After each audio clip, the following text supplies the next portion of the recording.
Isang good morning po sa inyo dyan, mga followers ko, no? Kamusta po kayo dyan sa inyong mga tahanan? Sana ay nasa mabuti lang kayong kalagayan, no? Masaya, nakangiti lang ngayon.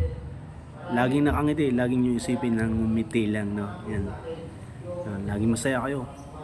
Huwag kayong magpapalungkot. No? Kasi malungkot, pag malungkot kasi, hindi yun masaya.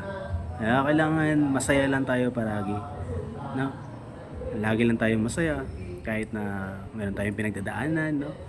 Kahit na may marami tayong utang, no? Kailangan happy lang tayo mga idol, no?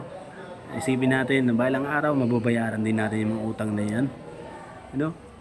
Wala yan, kaya nating bayaran yan. Basta bumangon lang tayo palagi, laging positibo, lagi lang tayo magtiwala na kaya natin yung mga bagay, mga pagsubok na dinadaanan, pinagdadaraanan natin ngayon, no?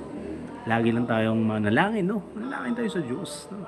Huwag natin kalimutan para mag-guide niya tayo. Magkaroon tayo ng guidance, no? Banal na guidance, no? Mas maganda yun mga idol, no? So always be happy mga idol, ha? Huwag kayong malungkot. Nako, pag malungkot ka, hindi yun masaya. Tandaan niyo yan mga idol.